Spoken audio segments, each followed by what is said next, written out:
So now we're going to look at the intersection of two planes. And there are three cases that we're going to note. Case 1, we see that the planes are parallel and distinct. If the planes are parallel and distinct, that means there are no solutions to the system or no points of intersection. And finally, you should also note that the normals to these planes should be collinear. Case 2, we have planes that are parallel and they coincide. In this case, we have an infinite set of solutions or a plane of solutions. And once again, the normals are collinear. And finally, case 3. In case 3, the planes intersect in a line. That means we have a line of solutions. And in this one, the normals are not collinear. So for examples involving two planes, I would look at the normals first and decide whether or not you have case 1 or case 2, or do you have case 3. So our first example, if we examine our normals, we see they are non-collinear. And since they're non-collinear, that means these planes must intersect in a line.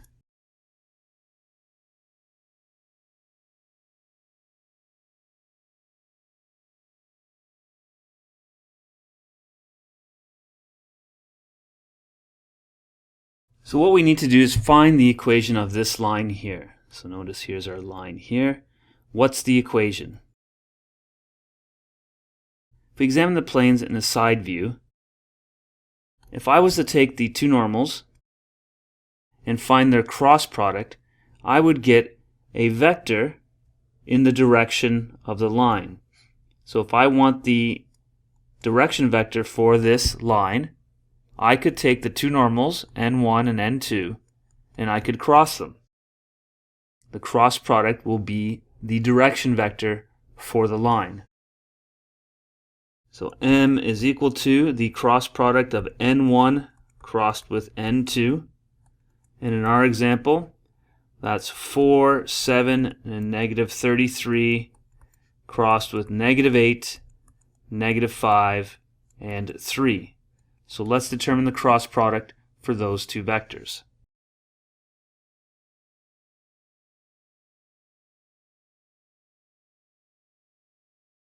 So the cross product gives us an x value of negative 144, a y value of 252, and a z value of positive 36. Now this could be our direction vector for the line, but what I'm going to do is I'm going to take a scalar of this direction vector so that we have smaller numbers. So notice that these three numbers are all divisible by negative 36, and that's going to leave me with an x component of 4, a y component of negative 7, and a z component of negative 1. So now we have a possible direction vector for the line of intersection for these two planes. Now all we need is a point. So again, we have two equations and three unknowns, which means we have infinite solutions. And if you think of a line of intersection, there'd be infinite points. So what I'm going to do is I'm going to have to restrict one of the variables and then solve for the remaining variables in the equations. So for example, let's say we let z equal 0. So the line of intersection is going to pass through the xy plane. So then we end up with the following equations. So we sub z into the first plane, we get 4x plus 7y plus 17 equals 0. And for the second plane, we end up with negative 8x minus 5y minus 7 equals 0. So let's call these equations 1 and 2. So now we can solve by using substitution or elimination. Let's say we take the first equation and we multiply it by 2. That gives us 8x plus 14y plus 34 equals 0. And then let's rewrite the second equation, negative 8x plus minus 5y minus 7 equals 0. So that's 1 times equation 2, and then we're going to add equation 2. And this gives us 9y plus 27 equals 0. And therefore y equals -3. So now we can sub this y equals -3 into equation 1 or 2. So let's say I pick equation 1. And we end up with 4x plus 7 times -3 plus 17 equals 0, which gives me 4x minus 21 plus 17 equals 0. And therefore x equals 1. So now we have all the components for our point on the line. Therefore, one of the points on this line will be 1, -3, and 0. So we have our direction vector 4, -7, -1. We have our point 1, -3, and 0. So now we have the equation of the line x, y, z equals 1, -3, and 0 plus some scalar of 4, -7, and -1. And this is the line of intersection between the two planes. Alright, so part B. Determine the point of intersection of the following two planes. So once again, we see that the normals are non-collinear. We can say that since the normal of plane 1 and plane 2 are non-collinear, then the planes must again intersect in a line.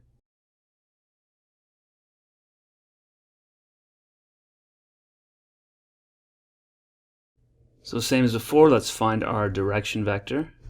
So we know that the direction vector for the line is equal to the cross product of the two normals.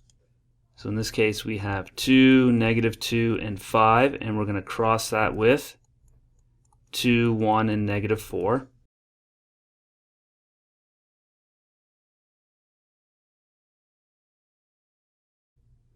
So there is our direction vector for the line. And again, we can take a scalar of this. So if I factor out a 3, I have 1, 6, and 2. So this is the direction vector for our line. Let's say we let z equal 0.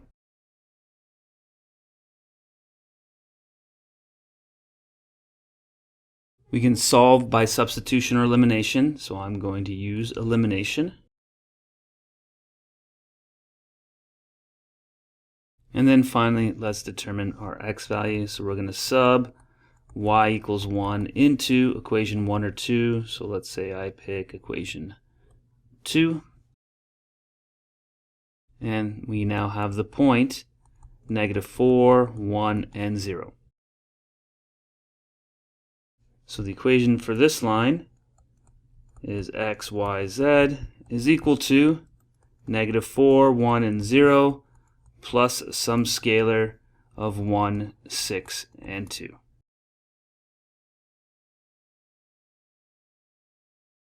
Notice in this case, if I multiply the normal of plane 1 by 4, I get the normal for plane 2.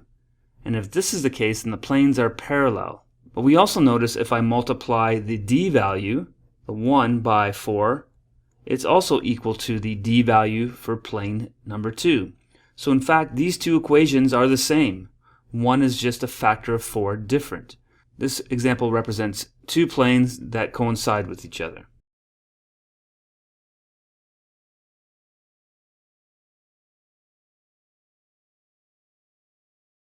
And this means we have a plane of solutions. So how do you state the equation for the plane of solutions? So all you do is let y and z equal a parameter. So if I let y equal k and z equal L, then subbing these values into equation 1 will give me my x. Solving for x gives us the following equation. And now I know my plane of solutions. That x is equal to the following equation, y is equal to k, and z is equal to L. So therefore my points of intersection is just the equation of the plane in parametric form. So x is -2k plus 3l minus 1, y is equal to k, z is equal to L. So you would pick any k and L values and you would be able to find any point on this plane. And finally, last example. Notice in this one, if we multiply the normal in plane 1 by 2, that equals the normal of plane 2. And this time, if I multiply the d value by 2, it does not equal the d value of the other plane. So this indicates there are no solutions to the system because the planes are parallel and distinct.